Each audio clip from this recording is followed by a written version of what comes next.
Alors, je m'appelle Ruben, j'ai 21 ans et je suis actuellement dans le double diplôme ENS HEC, voilà, en deuxième année. Et j'ai doublé ma note en fait entre la Cagne où j'avais eu 9 à l'oral du concours, et ma Cube où j'ai eu 18 et c'était une vraie revanche sur la vie et je pense qu'il n'y a aucune note dont je suis plus fier que celle-ci. Ceux qui appliquent le plus rigoureusement la méthode sont ceux ensuite qui brillent en dissertation.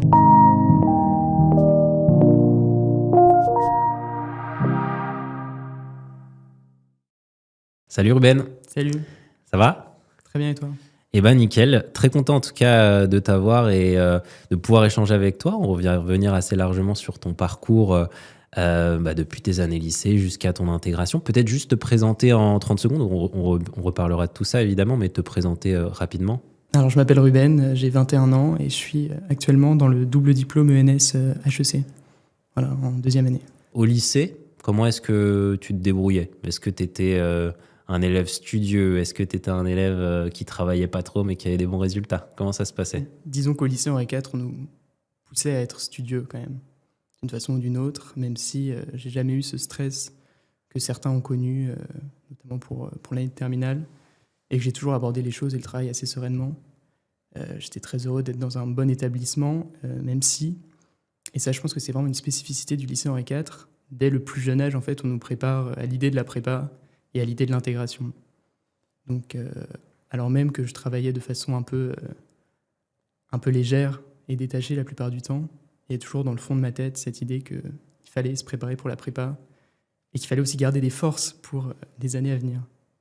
Et dans le choix des spécialités, tu avais... parce que parfois, on peut se dire, bah voilà, je vais prendre des maths, je vais prendre de la physique ou autre. Tu avais déjà un profil littéraire ou comment est-ce que ça s'est passé? Comment ça s'est goupillé ensuite? Alors pour être tout à fait honnête, j'avais comme projet de faire plutôt une BL. Donc j'avais choisi les maths en plus de la GGSP et de l'HLP. Ça m'a pas bien réussi. Voilà. J'avais des résultats en maths assez médiocres. Donc j'ai arrêté en terminale. Donc tu avais déjà quand même l'objectif ENS parce que le BL, c'était... Ouais, c'était aussi déjà le le même NS objectif. que j'avais en tête. Et HEC, c'est venu plus tard? HEC, c'est venu vraiment pendant mon année de Cagne, quand j'ai su que l'opportunité existait de pouvoir passer ces concours-là aussi en même temps. Et ça a été une surprise, plutôt belle surprise. Donc initialement, tu visais l'ENS comme un objectif, un défi à relever ou c'était, ça s'inscrivait dans un projet professionnel où tu avais déjà une idée en tête de ce que tu voulais faire plus tard? J'imagine que non, en tout cas au lycée. Ça s'inscrivait au moins dans la continuité de mon parcours et de mes intérêts. Ok. Je savais que les matières littéraires m'intéressaient et que la réflexion, la recherche aussi pouvaient être des choses qui me tenteraient pour le futur. Donc c'était quand même un objectif assez clairement défini. Dans une matière spécifique, tu avais déjà un projet de recherche ou de creuser un domaine, une matière spécifique ou pas forcément? Non, pas forcément. J'étais plutôt touche à tout. En histoire, en tout cas, je m'intéressais à n'importe quel sujet, même si tout ce qui était relations internationales, déjà, ça m'intéressait pas mal. Donc principalement l'histoire, c'est pas en Principalement philo, pas en l'histoire, lettres. ouais. Ok. J'avais bien sûr un attachement à toutes ces matières, mais l'histoire était mon dada et ça l'est toujours d'ailleurs. Est-ce que déjà d'arriver, d'intégrer et d'être admis à la prépa Henri IV, ça t'avait surpris ou est-ce que voilà, il y a eu du changement constaté ou pas trop? Alors, je pense qu'en fait, le changement il est assez minime pour toute personne qui passe du lycée à la prépa Henri IV, étant donné que les préparationnaires, on les fréquente déjà tous les jours. Certains professeurs aussi, on avait l'habitude de les croiser, certains on leur avait déjà parlé même. Les personnes sont aussi sensiblement les mêmes, même s'il y en a qui viennent de l'extérieur, et ça c'est un vrai enrichissement aussi quand on arrive en prépa. Le vrai changement, bien sûr, ça a été la charge de travail et la pression. Là où en terminale, la pression était quand même assez mince, une fois arrivé en prépa, les exigences étaient tout à fait différentes. Et c'était beaucoup plus stimulant aussi. J'ai préféré, je pense, mes années prépa en A4 que mes années lycée. Étant donné qu'aussi au lycée, il y avait eu le Covid, toutes ces choses qui m'avaient empêché de profiter pleinement. Donc toi aussi, tu faisais partie de la génération un peu sacrifiée, Oui, tout à du bac fait. en contrôle continu, etc. Pas de bac de français, Ouais. un bac quand même de philo en terminale, mais Donc là, seulement la moitié des épreuves. Ouais. Donc tu travaillais pas au lycée ou pas trop? Le minimum. Ok. Ça peut surprendre quand même parce qu'on peut se dire, il y a beaucoup de candidats, je pense, chaque année qui postulent à Henri IV. Il faut quand même un certain dossier. Et donc se dire que on a un étudiant qui vient, qui arrive, qui a pas trop travaillé au lycée, je pense que ça peut en surprendre J'étais sérieux et certains. intéressé Ok. et je me rends pas compte aussi d'à quel point je travaillais par rapport Aux autres, aux ouais, autres ouais, ouais, bien sûr. lycéens du pays. Mais moi, en tout cas, la façon dont je l'ai vécu, j'avais l'impression de pas me mettre une pression monstre, des choses de ce genre-là. Disons que je prenais beaucoup de temps pour des activités extrascolaires, pour me ressourcer. Et ça, j'ai essayé de le garder en prépa, cet équilibre entre, disons, vie pro, vie perso, même si ça se mélange aussi très rapidement. Et tout au long des 2 ans, il y a eu des moments où c'était plus difficile de maintenir justement cet équilibre Je pense professionnel et qu'en personnel. Cagne, c'est le moment où c'est le plus compliqué de garder cette séparation et cette frontière en cube, parce que j'ai dû faire une 3e année pour intégrer le NS. J'ai réussi à retrouver cet équilibre que j'avais perdu l'année précédente, et je pense que ça m'a aussi aidé à aller cette fois-ci jusqu'à l'intégration. Donc, c'est Vu que un tu en élément parles, important. on peut en parler tout de suite. Comment est-ce que tu expliques justement le fait, alors non pas le fait de cuber, ça arrive de ne pas Ça arrive à tout le monde. directement intégrer, mais comment tu expliques le fait que justement cette année supplémentaire t'ait permis d'atteindre tes objectifs? Est-ce que tu étais proche en 2 ans d'intégrer? Est-ce qu'au contraire, enfin, tu te fais révéler en cube? Comment ça s'est passé? Il y avait 2 choses. La première, c'est que en première cagne, j'étais admissible et je suis passé à un 10e de point de l'admission. Donc avec cette idée-là en tête, j'ai abordé ma cube aussi assez sereinement, en me disant qu'il me restait qu'un petit effort à faire, juste quelques pas encore à réaliser pour pouvoir intégrer. Donc ça, c'était assez rassurant d'avoir mes résultats de l'année dernière comme confort mental pour le travail. Euh, mais ce qui m'a semblé vraiment extraordinaire avec la cube, c'est que la méthode, elle est déjà là. En arrivant en septembre de la cube, on sait comment travailler un programme, ce qui n'est pas le cas quand on arrive, en tout cas pour la plupart des gens, en septembre de la Cagne, où tout est à découvrir, tout est différent de l'hypocagne, du lycée. Donc pour moi, la cube, ça a été beaucoup plus simple d'un point de vue mental, d'un point de vue gestion du travail, d'un point de vue gestion des émotions, que la première Cagne. On en parlait précédemment dans une précédente vidéo, mais la méthode, c'est quelque chose qui s'apprend en première année normalement, mais qui dans les faits se Ça peut mettre plus précise, de et temps, voilà, bien ça sûr. peut mettre beaucoup plus de temps. Comment ça s'est passé pour toi? Est-ce que dès la fin de ton hippocagne, déjà tout était rodé, il fallait juste peaufiner certaines choses ou pas? Non, ça s'apprend vraiment au dernier moment, la méthode.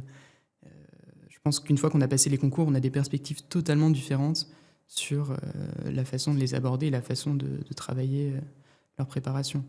Euh, la, la méthode, elle est venue au fur et à mesure, et j'ai eu tout l'été aussi entre la Cagne et la Cube pour réfléchir, pour mettre ces questions un peu à plat. Et le jour de la rentrée, j'avais un état d'esprit quand même assez différent de celui de la première année. Avec aussi cette idée qui est très forte quand on est en Cube, qu'on n'a plus rien à perdre, que c'est un peu la dernière chance, mais aussi le salut. À cause de quoi finalement tu n'as pas eu cette admission? Parce que tu as été quand même admissible. Quel a été le problème? L'orgueil, dirait, de la malchance. Moi, je pense un peu trop de désinvolture, peut-être, au moment des oraux notamment. Et aussi, j'avais peut-être mal mesuré la difficulté réelle que représentait l'exercice de l'oral par rapport à l'exercice de l'écrit. C'est quand même 2 mondes assez différents. Il y a un fossé qui sépare les deux, dont il est difficile de se rendre vraiment compte avant de le faire, quoi. Donc le niveau de difficulté est plus important Ah oui, à c'est sûr. l'oral, c'est ça, hein? C'est sûr. Et par rapport aux notes, alors je sais que tu ne te souviens pas de toutes les notes des concours que tu as passés. Dans quelle matière ça s'était moins bien passé que dans d'autres? À l'anglais, à l'oral, la première année, j'avais une note assez médiocre. Et c'est sans doute à cause de ça que je suis passé pas très loin aussi de l'admission. Parce que justement, j'avais négligé tout au long de l'année. Et je me rends compte maintenant de travailler l'anglais, ou en tout cas de le travailler correctement. Et en cube, j'ai pu corriger justement cette anomalie, ou en tout cas ce défaut. Et j'ai doublé ma note en fait entre la Cagne, où j'avais eu 9 à l'oral du concours, et ma cube, où j'ai eu 18. Et c'était une vraie revanche sur la vie. Et je pense qu'il n'y a aucune note dont je suis plus fier que celle-ci. Alors même que j'ai eu des notes plus hautes et d'autres notes plus basses, mais qui m'étaient assez indifférentes à ce moment-là, quoi. Alors que ton niveau général en anglais, enfin en tout cas aux écrits, était plutôt correct. Oui, je pense qu'à l'écrit, l'anglais est quand même beaucoup plus abordable qu'à l'oral, surtout qu'on a moins d'occasions de pratiquer l'oral. au long de l'année que l'écrit. Avec du recul, quel conseil tu pourrais donner à des étudiants qui, comme toi, vont devoir cuber? Alors, c'est pas forcément facile. C'est toujours difficile déjà de se confronter à l'échec. Ce serait quoi des conseils déjà pour s'organiser, mais aussi pour faire comme toi, idéalement, progresser et intégrer le NS? Le premier conseil, c'est de prendre conscience déjà de l'avance qu'un cube peut avoir et de mettre à profit cette avance, notamment en termes de méthode. C'est-à-dire qu'en cube, on ne perd pas du temps à essayer de comprendre comment travailler, par exemple, un programme d'histoire, comment travailler telle ou telle langue ancienne. On peut mettre à application directement ce qu'on aurait dû ou voulu faire l'année précédente.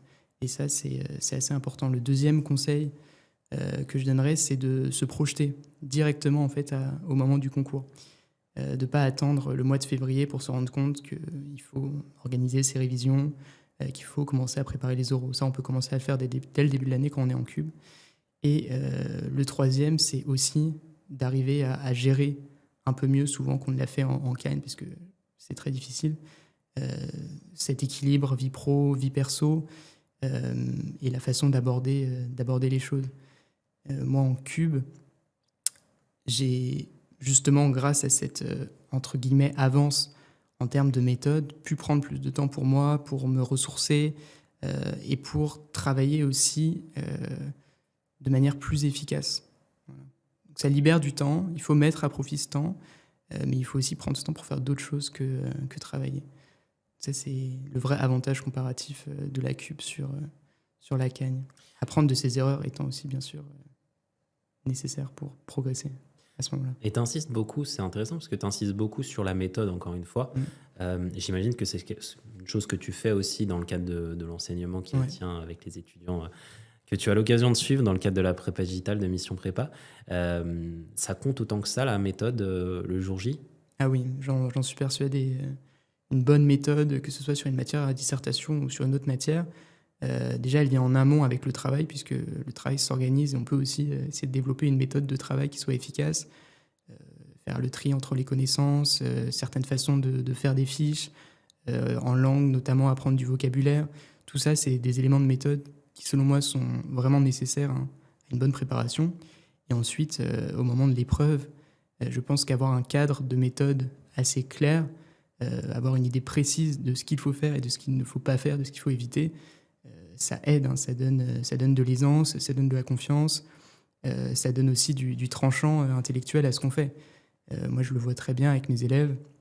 Ceux qui appliquent le plus rigoureusement la méthode sont ceux ensuite qui brillent en dissertation, puisque c'est aux connaissances de parler une fois que la méthode est là.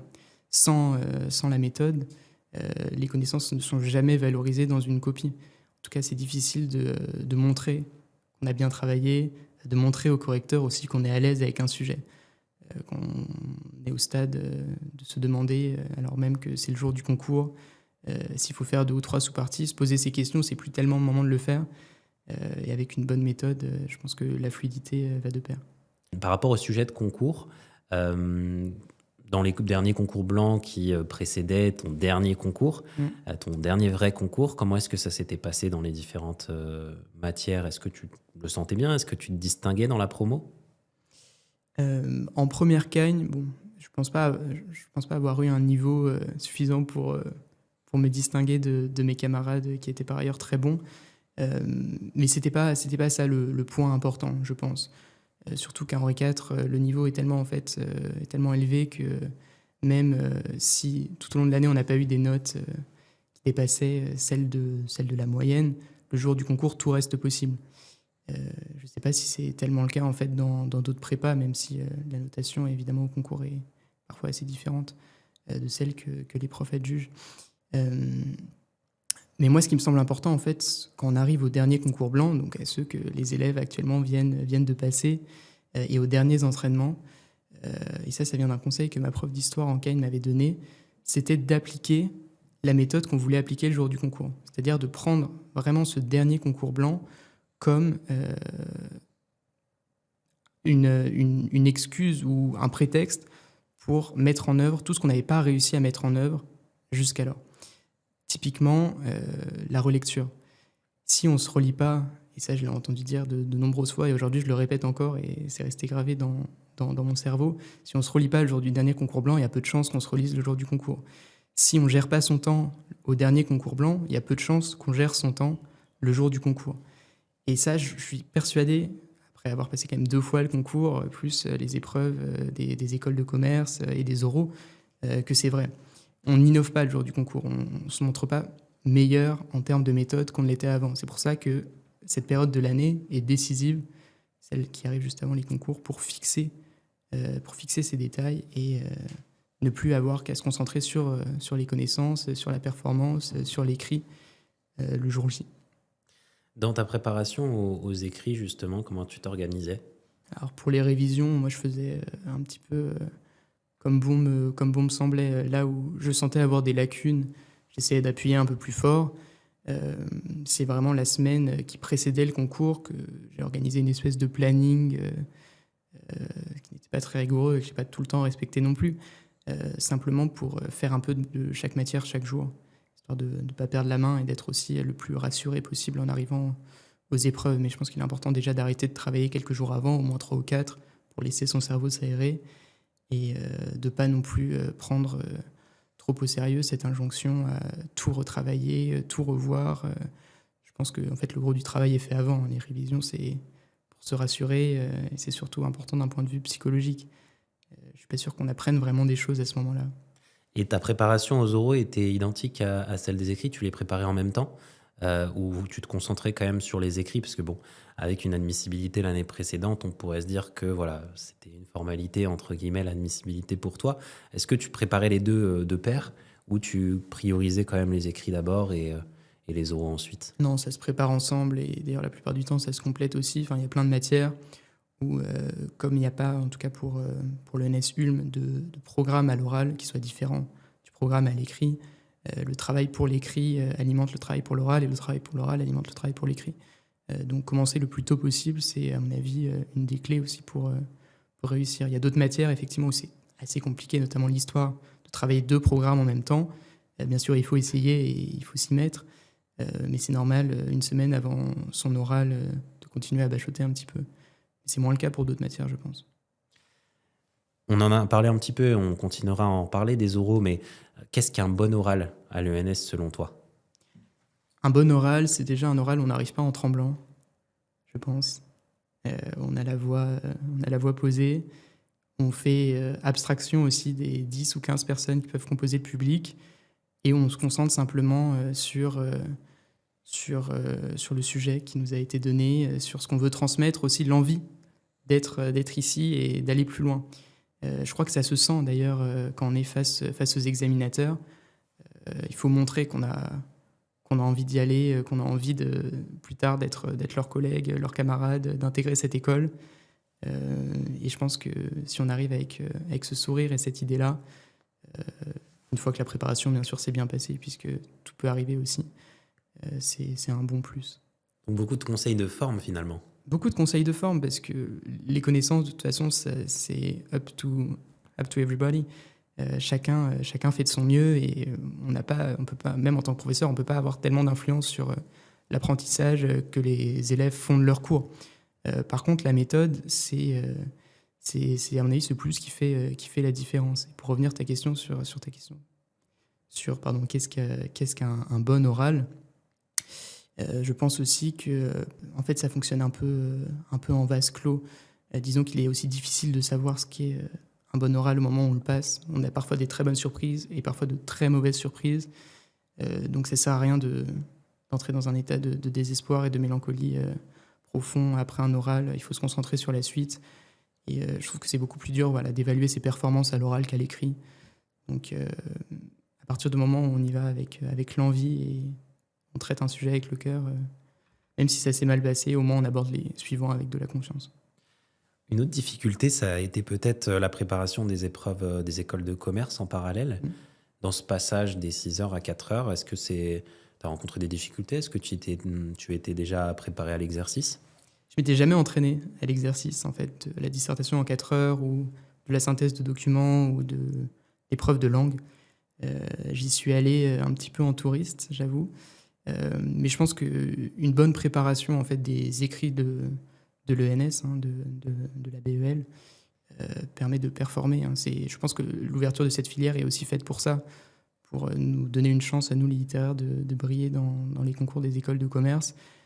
Donc il n'y avait pas de difficulté particulière au moment de passer ces écrits. C'est sûr que la réduction du temps peut paraître un peu étrange, mais une fois qu'on sait que les attentes ne sont pas non plus les mêmes en termes de longueur, une copie de 8 pages n'est pas la même chose qu'une copie de 16 pages ou de 24 pages comme on a l'habitude d'en produire, ça reste tout à fait abordable.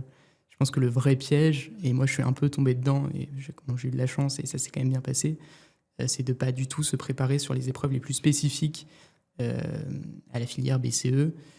Autant la synthèse de documents, je pense qu'avec les qualités rédactionnelles qu'on attend d'un AL et un peu de jugeote, ça peut le faire. Autant pour les oraux, je me rappelle assez distinctement, et ça reste un mauvais souvenir, de l'épreuve de maths, de l'oral de maths que j'ai dû passer à HEC, n'ayant pas fait de maths depuis la première.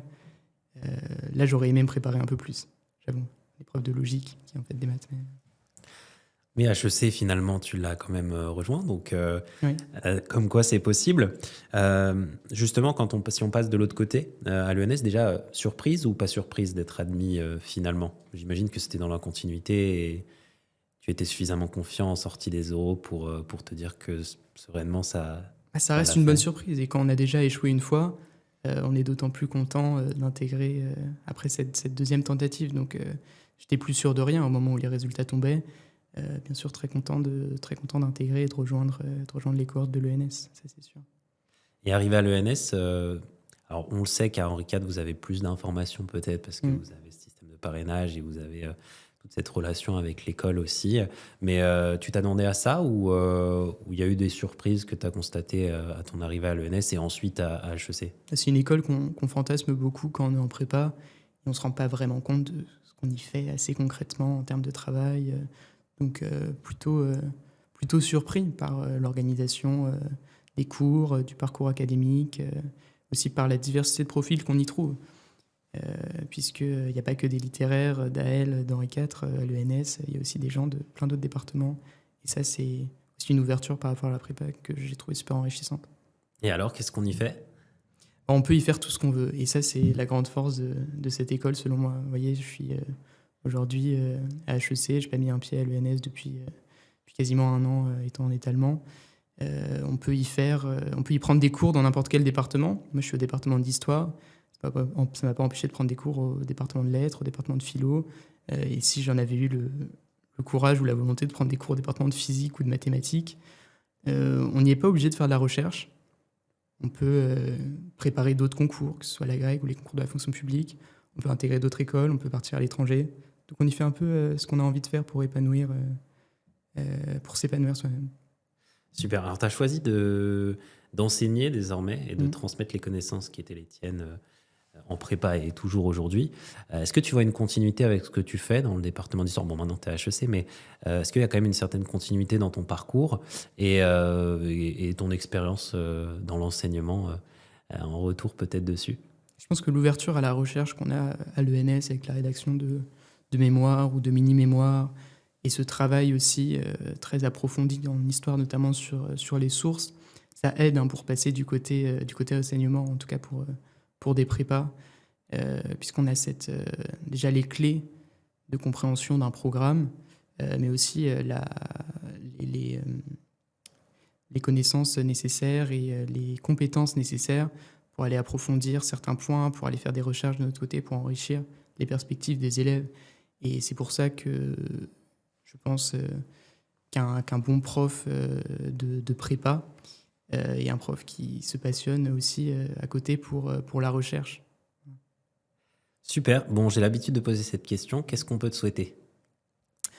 On peut me souhaiter de revenir rapidement aussi vers la recherche que j'ai interrompue cette année pour d'autres activités. Et on peut me souhaiter d'avoir été un bon professeur. Donc on peut surtout souhaiter bonne chance à mes élèves.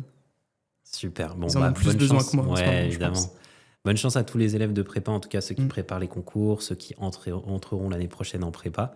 en tout cas s'ils sont intéressés pour être suivis par Ruben, mais pas que, en complément de leur prépa pour travailler et progresser, c'est la règle numéro 1. Après le NS, c'est un concours, hein, donc le résultat, c'est à force de travail beaucoup, mais aussi en fonction de tout un tas d'autres facteurs. L'objectif d'abord, c'est de progresser dans les matières. Je vais te laisser le dernier mot quand même pour un dernier mot aux étudiants, un dernier mot aux personnes qui préparent les concours ou à ceux qui entrent en prépa.